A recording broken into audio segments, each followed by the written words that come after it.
Hello everybody. Today we are going to discuss the 11th chapter of The Invisible Man, and the title of this chapter is In the Cochin Horses.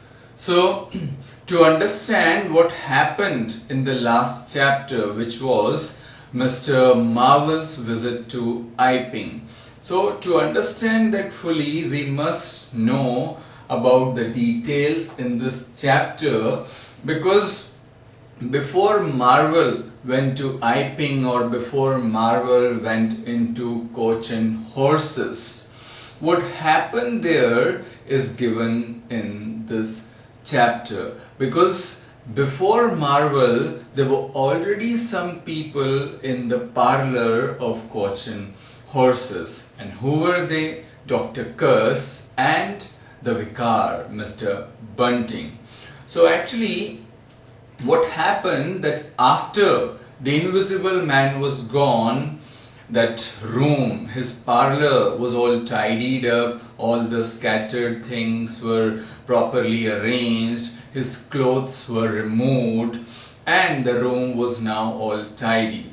Mr. Jaffers had recovered from that concussion and that injury which happened to him in the earlier chapters, so he had also gone back. Now, with the permission of Mr. Hall and Mrs. Hall, Dr. Cuss and Bunting were there investigating the the Invisible Man's room, and they found that there were some books, some diaries, and they were actually 3 in number.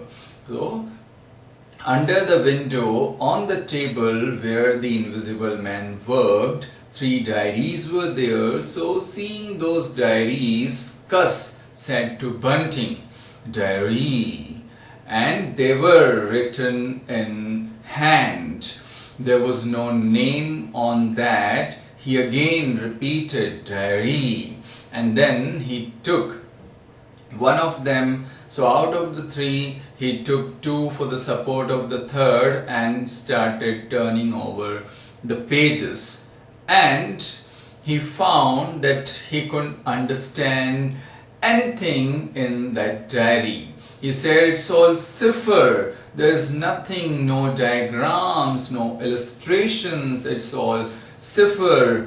It seems to be some of it is mathematical and some of it is Russian or some other language." He told Vicar, "Perhaps Greek, and I suppose you of course understand." So Bunting, who had actually nothing left of Greek in his mind, he just scoffed and said, "Yes, we'll get a clue out of this. Let me see, but first I would like to glance through the volume." And saying this, he put on his spectacles, he curved, he was not sure that he remembered anything of Greek, or he could do that. And suddenly at that moment, when he was trying to go through or turn over the pages, putting on his spectacles, the door opened,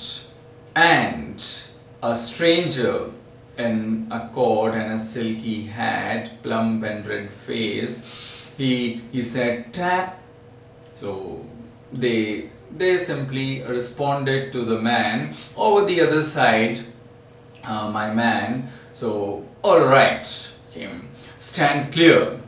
Now they felt quite strange when he said "stand clear," and they guessed perhaps he was a sailor, and it was that "stand clear" was perhaps a nautical expression that to mean that he was getting out of their way, he was getting out back. So they felt quite strange, and now they were discussing with each other that quite strange things are happening in the Iping, or happen in the Iping over the last few weeks and couple of days. So that invisibility story, Vikar was saying that I couldn't at all believe that invisibility story, that any such thing could happen. So Kus also favored and supported. He said, yes, incredible, of course, quite incredible, but the fact remains that I saw it. I saw the empty sleeves. I saw there was nothing. Vikar was still unable to believe, and he said, but it may be that you saw in the mirror or some hallucination, and perhaps you haven't come across any good conjurers so far, so it might be that even. So still he believed that it might be some hallucination or something like that. He was unable to believe the invisibility or any such thing could happen.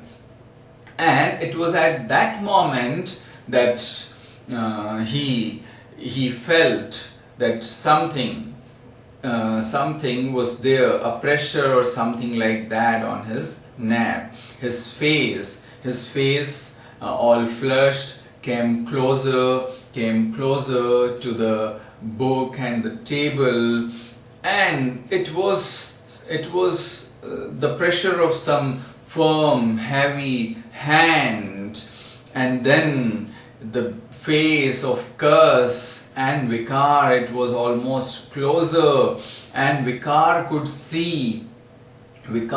see his own astonished and horrible reflection in Kus' face, his eyes, and then there was the sound, the whisper that, don't move, little men, or I'll brain you both. And the voice was, of course, the voice of the invisible man. Marvel hadn't come for himself.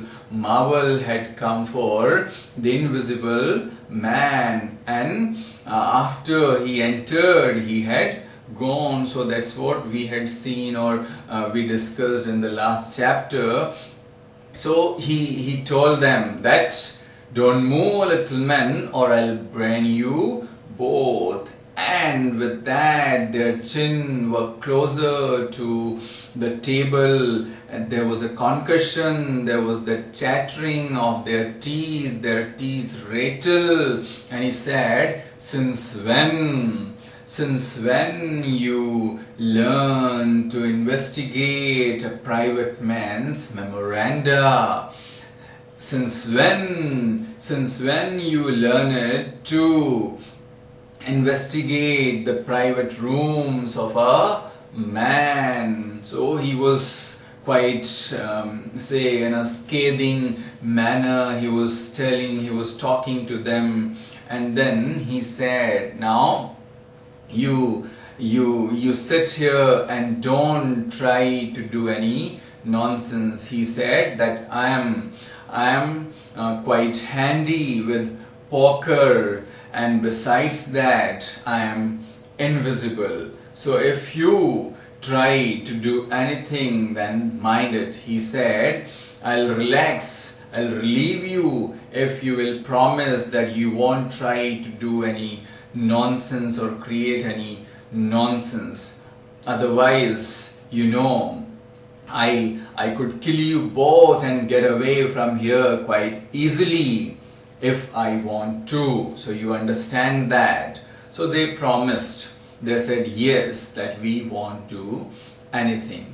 Yes, they both agreed. First Vikar said, and then Kus said, now both you agree. He said, now you sit here and don't move. With the tip of poker to their nose, he warned them both. And of course he wanted his diaries and his clothes. So he told them, I want my clothing, I want to cover myself up. The days are warmer, but of course the nights are chilly, so I need to clothe myself, I need an accommodation.